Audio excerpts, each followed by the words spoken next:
Hello everyone, ఈ వీడియోలో మనం కోకోనట్ బర్ఫీ ఎలా తయారు చేసుకోవాలో చూద్దాం. దీనికి ఎక్కువ ఇంగ్రీడియంట్స్ ఏం అవసరం పడవండి, ఇంట్లో ఉన్న వాటితోనే సింపుల్గా చేసుకోవచ్చు. నేను చూపించిన విధంగా కొలతలు తీసుకోండి, బర్ఫీ అన్నది పర్ఫెక్ట్గా వస్తుంది. ఇక్కడ కొబ్బరికాయ అన్నది ముద్దది తీసుకుంటే అందులో పీచు పదార్థం ఎక్కువ ఉంటుందండి. మిల్క్ కంటెంట్ తక్కువ ఉండడం వల్ల ముద్దగా అవ్వకుండా వస్తుంది బర్ఫీ. ఫస్ట్ మనం కొబ్బరిని ఇలా పీసెస్గా కట్ చేసుకొని గ్రైండ్ చేసుకోవాలి. మరి స్మూత్ పేస్ట్ అవసరం లేదండి, ఇక్కడ చూపించిన విధంగా బరకగా గ్రైండ్ చేసుకుంటే సరిపోతుంది. ఇక్కడ నాకు 1 కోకోనట్కి 1.5 కప్పు కొబ్బరి తురుము వచ్చిందండి. సో దానికి తగ్గట్టుగా పంచదార మెజర్ చేసుకోవాలి. 1.5 కప్ కోకోనట్ పౌడర్కి 1.5 కప్ షుగర్ తీసుకోవాలి. తక్కువ షుగర్ కావాలి అనుకున్న వాళ్ళు కొంచెం తగ్గించి వేసుకున్నా పర్లేదండి. ఇక్కడ నేను బ్రౌన్ షుగర్ తీసుకున్నాను. ఫస్ట్ మనం నెయ్యిలో డ్రై ఫ్రూట్స్ వేయించుకొని పక్కన పెట్టుకుందాం.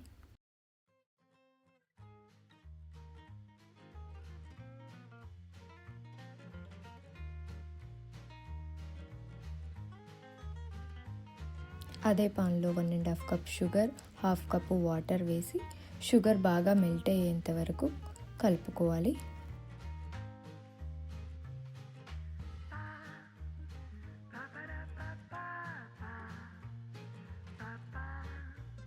చూసారు కదా, షుగర్ మెల్ట్ అవుతుందండి. మధ్య మధ్యలో ఇలా కలుపుతూ ఉండాలి. షుగర్ మెల్ట్ అవుతుందండి. పాకం వచ్చే ముందు మనకి కొంచెం తెల్లని లేయర్ ఫామ్ అవుతుంది. అప్పుడు మన కరెక్ట్ పాకం వచ్చిందా లేదా అని చెక్ చేసుకోవాలి. ఇక్కడ నేను చూపించిన విధంగా తీగ పాకం వచ్చిన తర్వాత మన కొబ్బరిని యాడ్ చేసుకొని బాగా మిక్స్ చేసుకోవాలి.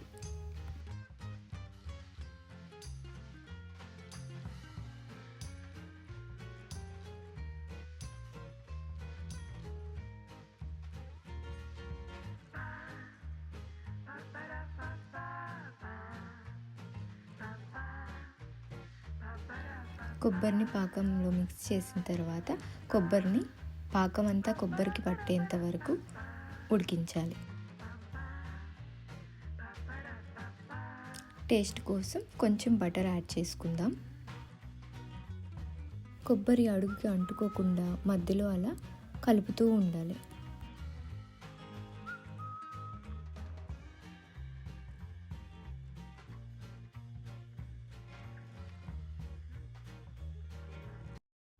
ఇలాచీ పౌడర్ అండ్ ఫ్రై చేసుకున్న క్యాష్యూని యాడ్ చేసుకుందాం.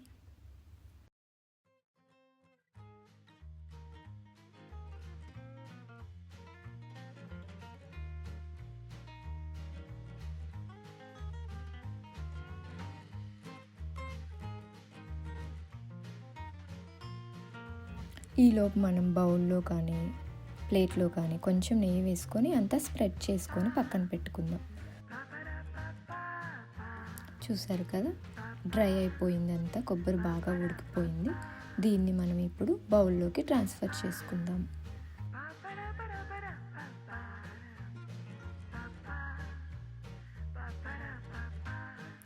బౌల్లోకి ట్రాన్స్ఫర్ చేసుకున్న తర్వాత ఎయిర్ గ్యాప్స్ లేకుండా మొత్తం టైట్ అయ్యేంత వరకు స్పూన్తో అలా ప్రెస్ చేసుకోవాలండి. తర్వాత ఒక 5 మినిట్స్ అలా ఆరిన తర్వాత వాటిని కేకులుగా కట్ చేసుకోవాలి. షేప్ అన్నది మనకి నచ్చిన షేప్లో కట్ చేసుకోవచ్చు.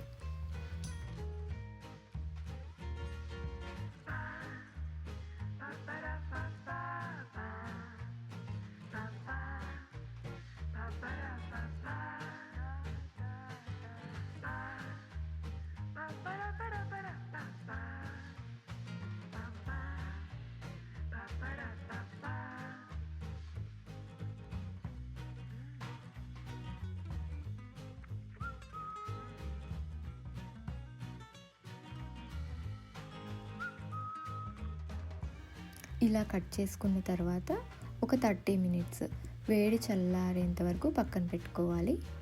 30 మినిట్స్ తర్వాత ఒక ప్లేట్లోకి ఇలా రివర్స్లో పెట్టుకొని బాగా ట్యాప్ చేయండి. అప్పుడు మొత్తం ప్లేట్లోకి వచ్చేస్తుంది. ఆ తర్వాత మనం పీసెస్గా కట్ చేసుకోవచ్చు.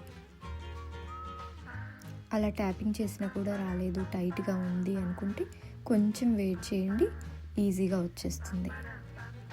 చూసారు కదా, ఎమ్మీ కోకోనట్ బర్ఫీ రెడీ అయిపోయింది. ఇంట్లో ఉన్న వాటితోనే ఈజీగా చేసేసుకోవచ్చు అండ్ త్వరగా కూడా అయిపోతుంది. టేస్ట్ కూడా చాలా బాగుంటుంది. ఒకసారి ట్రై చేసి కామెంట్ సెక్షన్లో ఎలా వచ్చిందో చెప్పండి.